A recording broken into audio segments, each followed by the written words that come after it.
오늘은 지난주 부활절을 기념한 이후로 계속해서 부활절 절기를 지키고 있는 부활절 기간입니다. 사실 교회는 부활절 이후에 오순절을 맞기 전까지, 성령 강림 주일이 있기 전까지 50여일 정도를 부활절로 사실은 지켜오고 있습니다. 그래서 오늘 주보를 보시면 아시겠지만 겉표지가 지난주와 바뀌지 않았습니다. 네. 부활절을 여전히 기념하는 것이죠. 오늘 부활의 영광과 기쁨이 우리가 한 번의 셀러브레이션으로 끝나는 게 아니라 계속해서 여러분들의 심령 가운데 이 부활이 더욱 열망되어지고 부활이 더욱 소망되어지고 부활의 확신이 여러분들 계속해서 넘치시기를 주님의 이름으로 바라겠습니다. 기독교가 유대교와 달리 안식일을 지키지 않고 주일을 지키는 이유는 이날에 우리 주님께서 부활하셨기 때문입니다.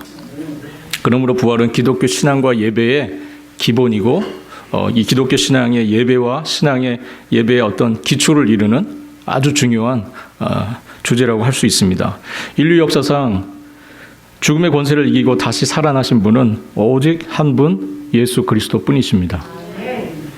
그러나 기독교 신앙이 말하는 부활은 예수 그리스도 그분 한 분만의 부활을 말하는 것은 아닙니다. 기독교 신앙에서 얘기하는 부활은 그것만을 이야기하는 것이 아니고 그 이상의 의미를 갖고 있습니다.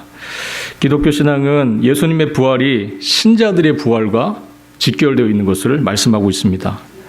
우리 모두는 언젠가 다 죽지만 마지막 때에 하나님께서 정하신 그 때에 하나님이 다시 부르시면 우리가 다시 새로움으로 부활한 몸으로 나타날 것입니다.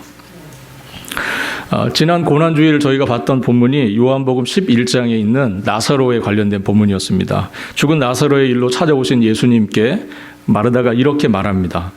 마지막 날 부활할 때에는 나사로가 다시 살아날 줄을 내가 아나이다. 마지막 날 부활할 때에는 나사로가 다시 살아날 줄을 내가 아나이다.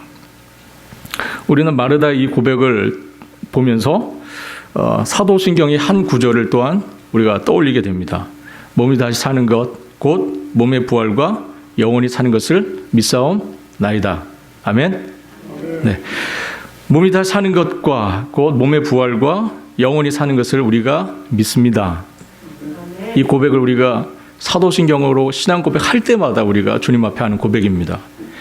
이 두 고백은 이것이 앞으로에 있을 미래의 부활에 대한 것입니다. 미래의 부활. 그러나 부활은 사실 성경을 읽어보면 미래의 부활만 있는 것이 아닙니다. 부활은 사실 이미 이 미래의 부활을 말하기 이전에 우리가 많이 간과하고 있는 부활이 하나 있습니다. 그것은 이미 일어난 과거의 부활입니다. 그렇다면 우리가 과거에 죽은 적이 있었나요? 있었습니다. 성경은 모든 그리스도인이 과거에 죽었었다고 말합니다. 오늘 본문 3절입니다. 앞부분에 너희가 죽었고 여기서 죽었다 이미 과거 형태로 과거 시제로 you died 죽었다는 것이죠. 그럼 우리가 언제 죽었습니까? 우리가 언제 죽었죠? 골로새서 2장 12절 말씀을 같이 한번 보겠습니다. 골로새서 2장 12절입니다. 함께 읽겠습니다. 너희가 세례로 그리스도와 함께 장사되고 또 죽은 자들 가운데서 그를 일으키신 하나님의 역사를 믿음으로 말미암아 그 안에서 함께 일으키심을 받았느니라. 우리는 단지 죽기만 한 것이 아니라 장사되었다고 말씀합니다. 장사가 되었다는 것은 무엇입니까? 죽음이 확인되었다는 겁니다. 죽음이 확인되어야 장사를 지내죠. 예. 그러므로 우리가 죽었던 일은 분명한 사실입니다. 오늘 말씀처럼 세례는 내가 죽는 거죠. 세례는 내가 죽었음을 선언하는 겁니다. 내가 죽었다는 거. 그것을 말하는 겁니다. 그런데 세례 받아 죽은 사람이 왜 지금 살아있을까요? 오늘 말씀 1절을 보니까 우리가 그리스도와 함께 다시 살리심을 받았다. 우리가 그리스도와 함께 다시 살리심을 받았다. 이렇게 말씀합니다. 즉 우리가 그리스도와 함께 부활했다 이렇게 말씀하신 겁니다. 그렇다면 우리가 미래적으로 바라보는 미래 부활이 있고 또한 그럼에도 불구하고 우리가 이 미래 부활을 소망하지만 이미 우리는 부활을 그리스도 안에서 경험한 사람들입니다. 할렐루야. 우리가 죄로 인해 죽었고 그리스도와 함께 죽었고 십자가에 죽었고 그리스도의 부활과 함께 그 안에서 새로운 부활로 우리가 경험되었다. 그렇게 성경은 말씀하고 있습니다. 우리의 부활은 죽은 자들 가운데서 예수님을 다시 살리신 하나님의 그 놀라운 역사에 대한 믿음으로 말미암아 그리스도 안에서 이루어졌다는 것을 성경이 분명히 말씀하고 있습니다. 너희가 세례로 그리스도와 함께 장사되고 또 죽은 자들 가운데서 그를 일으키신 하나님의 역사를 믿음으로 말미암아 그 안에서 함께 일으키심을 받았느니라. 세례를 통해서 신자는 예수와 함께 죽고 역시 세례를 통해서 신자는 예수와 함께 부활을 경험합니다. 그러므로 신자는 신자의 개인의 어떤 그 신앙 고백을 확신하는 자리죠. 그것이 세례의 자리죠. 그러면서 그리스도 안에서 그 신앙 고백과 함께 그 세례자에서 일어나는 건 어떤 변화입니까? 그리스도 안에서 죽고 그리스도 안에서 다시 사는 것을 경험하는 시간이 바로 세례라고 할 수 있습니다. 이는 세례를 이미 받으신 분들이 꼭 기억해야 될 사실이고 앞으로 세례를 소망하실 분들이 또한 기억해야 될 아주 중요한 사실입니다. 세례를 통해서 우리는 죽고 세례를 통해서 우리는 다시 사는 겁니다. 기독교 신앙 안에서 이처럼 장차 있을 미래의 부활만 우리가 기억할 것이 아니라 우리가 이미 예수 안에서 예수를 믿어 세례를 받을 때 이미 죽었다가 다시 살아난 과거의 부활을 함께 기억하는 일이 굉장히 중요합니다. 그렇다면 사도 바울이 골로새서에서 더욱 강조하는 쪽은 어느 쪽일까요? 미래의 부활일까요? 아니면 과거의 부활일까요? 오늘 골로새서 3장 말씀에서 사도 바울이 강조하고자 하는 부활은 어느 쪽의 부활입니까? 미래의 부활일까요? 아니면 과거의 부활일까요? 과거의 부활입니다.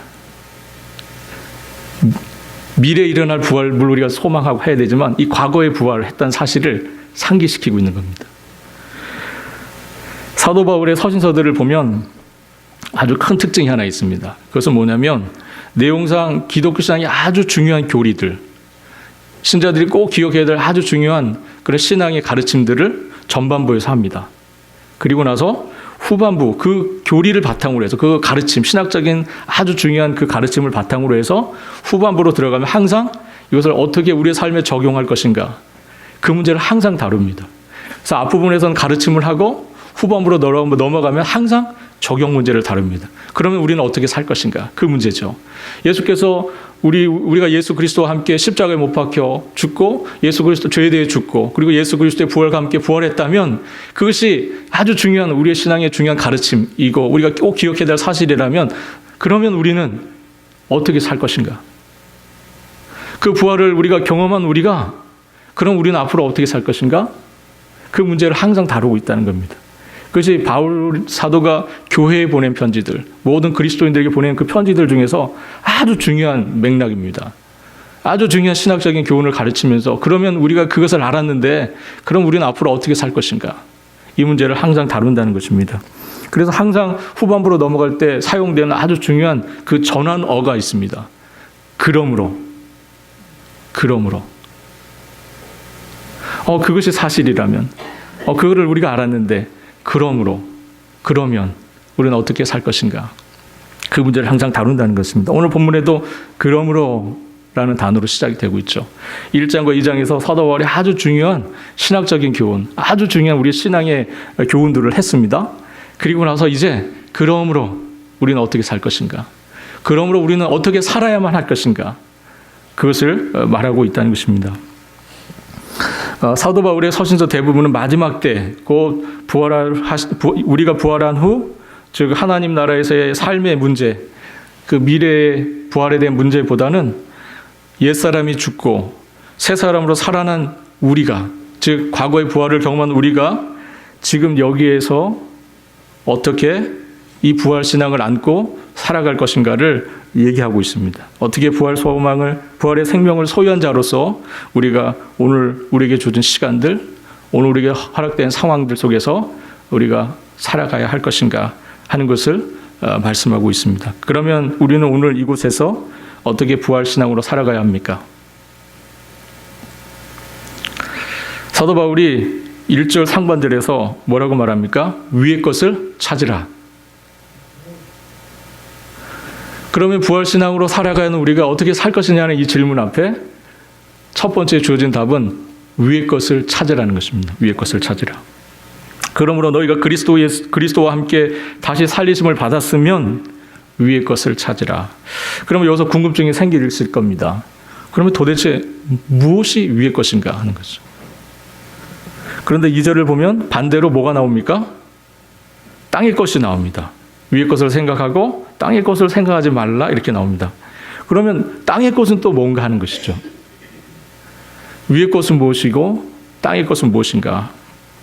이 문제를 해결하는 것이 그렇게 어렵지는 않습니다. 왜냐하면 이어지는 오늘 본문은 아니었지만 3장 5절부터 4장 6절에 걸쳐서 사도 바울이 위의 것이 무엇인지 그리고 땅의 것이 무엇인지를 자세하게 설명하고 있기 때문에 그렇습니다. 가령 위의 것은 12절에 보면 긍휼과 자비와 겸손과 온유와 오래 참음 등 이런 것들을 말하는 것이고요. 땅의 것은 5절에 보면 바로 밑에 보시면 음란과 부정과 사욕과 악한 정욕과 탐심, 즉 우상숭배 이런 것들을 땅의 것이라고 소개를 하고 있습니다. 위의 것을 뜻하는 아노라고 하는 헬라어를 보면 두 가지의 의미가 있습니다. 두 가지 의미가 있습니다. 하나는 하나님 우편에 앉아 계신 예수 그리스도를 성경 안에서 의미합니다. 위의 것을 얘기할 때 하나님 보좌 우편에 계신 예수 그리스도, 그분을 의미하는 첫 번째 경우가 있고요. 또 그런가 하면 위의 것을 뜻하는 이 단어가 예수 그리스도를 찾고 예수 그리스도를 어떤 의미에서 열망하고 소망하는 그리스도인들의 삶의 덕목들에 대해서 소개할 때 이런 것이 소개되어 있습니다. 그래서 어떤 덕목들을 이야기할 때 이 위의 것 이렇게 얘기합니다. 예를 들면 앞서 말씀드린 것처럼 긍휼과 자비와 겸손과 오래 참음 등등을 이야기하는 것입니다. 그런데 사실 보면은 위의 것은 이 두 가지 의미가 사실 결국 같은 이야기입니다. 위에 있는 것 예수 그리스도 그분을 얘기하고 또 모든 신자들이 예수님을 믿고 따르는 모든 신자들이 가지다 삶의 덕목들을 얘기하는 두 번째 의미, 이 두 가지가 사실은 같은 거라는 겁니다. 왜냐하면 예수 그리스도를 찾는 사람은 예수 그리스도의 성품인 긍휼, 자비, 겸손, 온유, 오래 참음 등등을 그 열매로 맺을 수밖에 없기 때문에 그렇습니다. 결국은 같은 것이라는 거죠. 결국은 같은 것이라는 겁니다. 나태주라는 시인이 그러므로라는 시를 이렇게 쓴 적이 있습니다. 제가 한번 읽어드릴게요. 너는 비둘기를 사랑하고 초롱꽃을 사랑하고 너는 아기를 사랑하고 또 시냇물 소리와 산들바람과 흰 구름까지 사랑한다. 그러한 너를 내가 사랑함으로 나는 저절로 비둘기를 사랑하고 초롱꽃, 아기, 시냇물 소리, 산들바람, 흰 구름까지를 또 사랑하는 사람이 된다. 너가 그런 것들을 사랑하는데 내가 너를 사랑한다. 그러면 너가 사랑하는 것들을 내가 사랑할 수밖에 없다. 결국 우리는 예수 그리스도를 사랑하는 사람들이고 우리는 예수 그리스도를 소망하는 사람들이고 찾는 사람들이죠. 그러므로 저절로 그분이 갖고 있는 성품, 그분이 사랑하시는 것들, 그분이 아끼시는 것들, 긍휼을 베풀고 자비를 베풀고 온유하고 겸손한 그분의 그러한 성품들, 그분이 갖고 있는 그런 것들을 우리가 사랑할 수밖에 없고 그래서 우리도 그 주님처럼 그 성품에 동참할 수밖에 없다. 그 얘기를 하는 겁니다. 골로새서 3장에서는 3장 10절에서 사도 바울은 이러한 사람을 새 사람이라고 표현했습니다. 새 사람.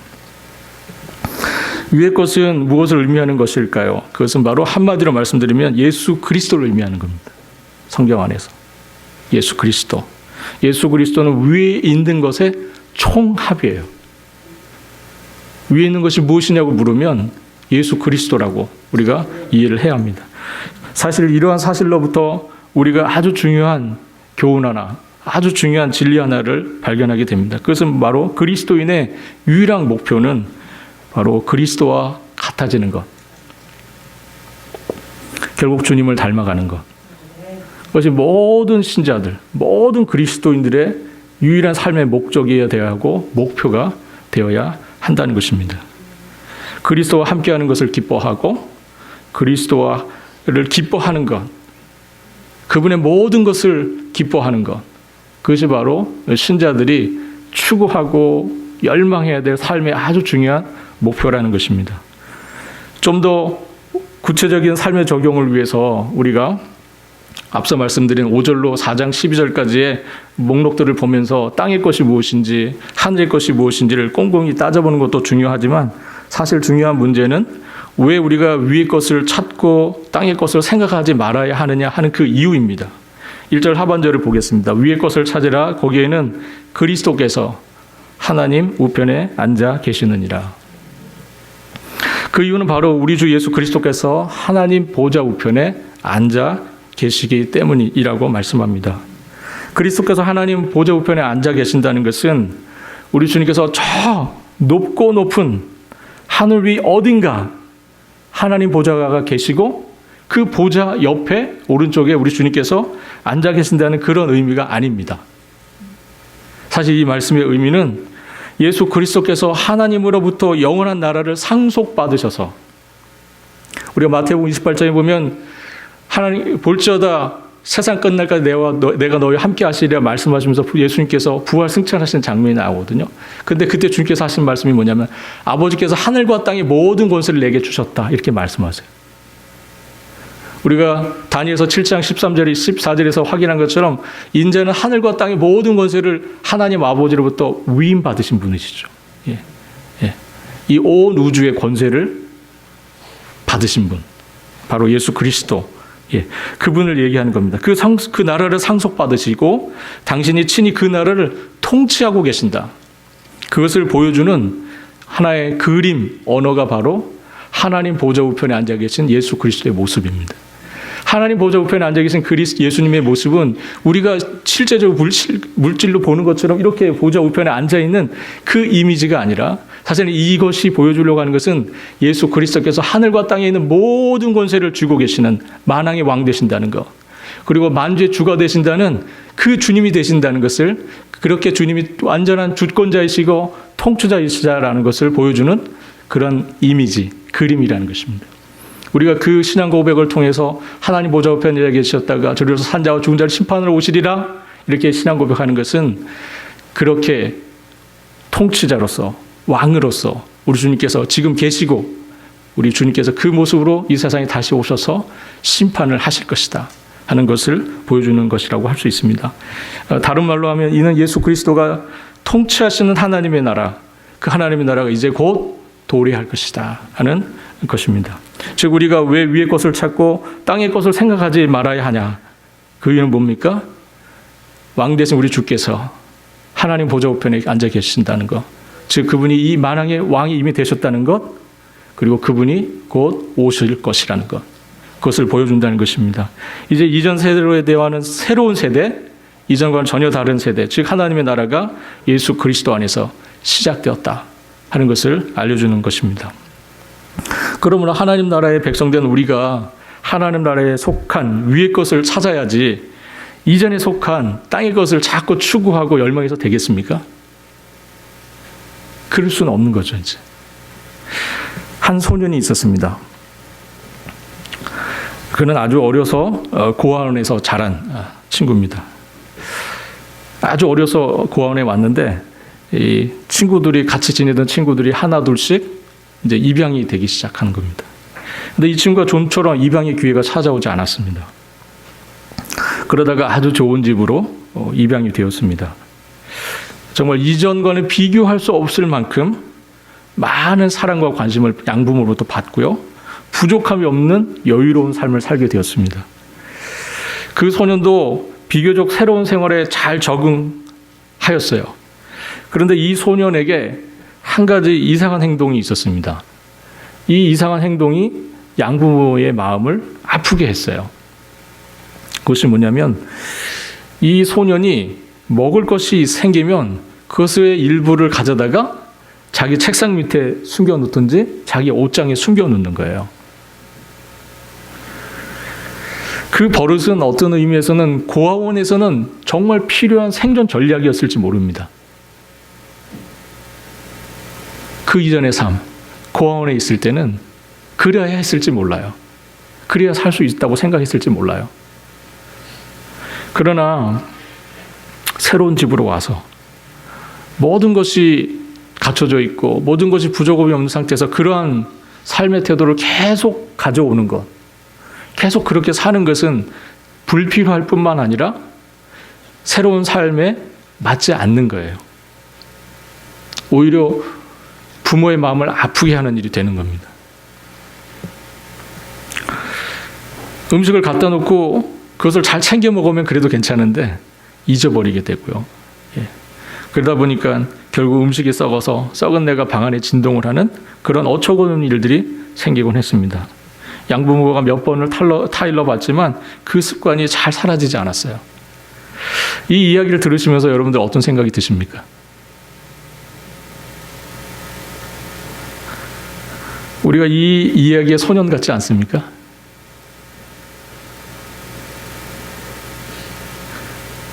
옛 습관들, 예수 믿고 새 사람이 되었는데도 버리지 못한 옛 모습들이 우리 가운데 여전히 있지 않나 하는 것입니다. 여전히 우리 가운데 음행과 더러움과 정욕과 악한 욕망과 탐심이 여전히 있지 않습니까? 여전히 우리는 우상 숭배에 빠져 있지 않습니까? 고로새서 말씀에 보면 여전히 우리는 아내나 남편이나 배우자들을 괴롭히고 있지는 않나요? 남의 눈을 피해가고 속이고 있지는 않습니까? 사람을 외모로 판단하고 있지는 않습니까? 주님의 부활을 기억하는 이 아침에 여러분들이 꼭 기억해야 할 것은 예수 그리스도의 십자가의 죽음에서의 그 죽음과 부활을 통해서 하나님의 나라가 이미 우리 가운데 시작되었다는 것입니다. 할렐루야. 하나님의 예수 그리스도의 다스리심이 이미 시작이 되었어요. 하나님의 통치가 이미 시작이 되었습니다. 주님의 다스리심이 우리 가운데 역사하고 있냐 하는 것이죠. 우리 가운데 주님의 통치가 이루어지고 있는가? 여러분은 하나님의 은혜로운 역사로 말미암아 그리스도와 함께 죽고 그와 함께 부활하여 하나님 나라의 백성이 되었다는 사실을 기억하시기를 바랍니다. 하나님의 나라는 우리가 죽은 뒤에 들어가는 저 멀리 피안의 어떤 세상을 얘기하는 것이 아닙니다. 저 우주 끝 저 멀리 어딘가에 있는 그 나라를 우리가 가려고 여기서 신앙생활하는 게 아니라는 것이죠. 그런데 여기서 우리에게 중요한 질문 하나가 제기됩니다. 그렇다면 이미 우리가 부활을 경험하고 하나님의 나라에 들어간 우리의 이 모습이, 우리의 몰골이 왜 이 모양인가 하는 것이죠. 3절 보겠습니다. 이는 너희가 죽었고 너희 생명이 그리스도와 함께 하나님 안에 감추어졌음이라. 이는 너희가 죽었고 너희 생명이 그리스도와 함께 하나님 안에 감추어져 있다. 이렇게 말씀을 하고 있습니다. 그 이유는 우리의 이 생명이 아직은 감춰져 있다. 감춰져 있기 때문이다. 이렇게 말씀하는 겁니다. 즉 세례를 통해서 과거에 우리가 죽었고 새로운 부활의 생명을 입은 몸이긴 하지만 그것이 지금은 그리스도와 함께 하나님 안에서 감춰져 있다는 것을 성경이 또한 말씀하고 있습니다.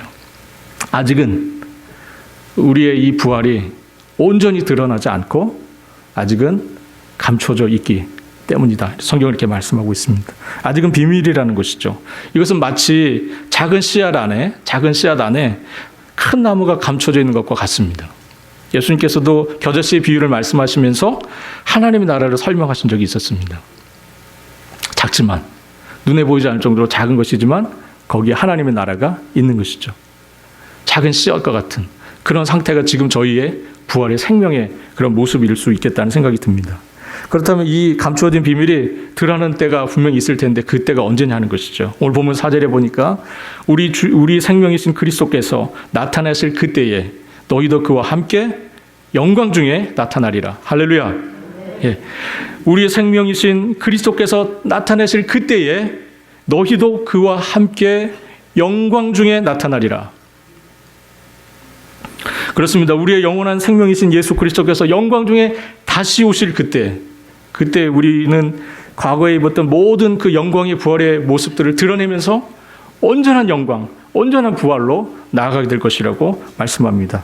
그 부활의 몸을 입은 사람 가운데에는 우리만 아니라 현재 무덤에 있는 자들도 그때 영광 가운데 부활할 것이고요. 사고로 어떤 의미에서 시신을 찾을 수 없는 이들도 영광 중에 다시 부활하게 될 것입니다. 그리고 잠든 이들, 그리스도 안에 잠든 이들 다 일어날 것이고요. 그날이 그리스도를 통해서 그리스도 안에서 부활의 그 영광스러운 모습으로 다시 나타나게 될 것입니다. 우리는 어떤 우리입니까? 그날을 바라보면서 현재를 살아가는 우리예요. 그날을 바라보면서 우리가 현재를 살아갑니다.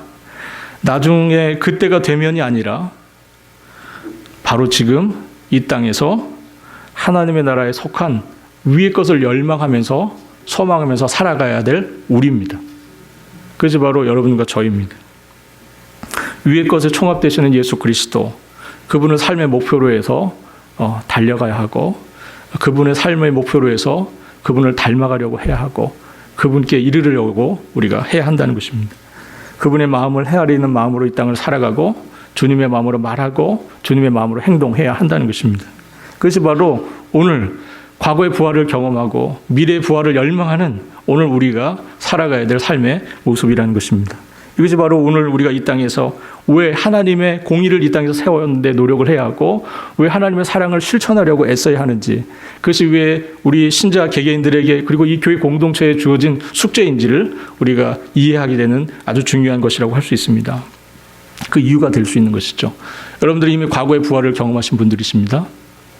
그리고 미래의 부활을 바라보시는 분들이세요. 그런데 이 둘 사이에 있는 우리에게 우리 주님께서 위의 것을 찾으라 말씀하세요.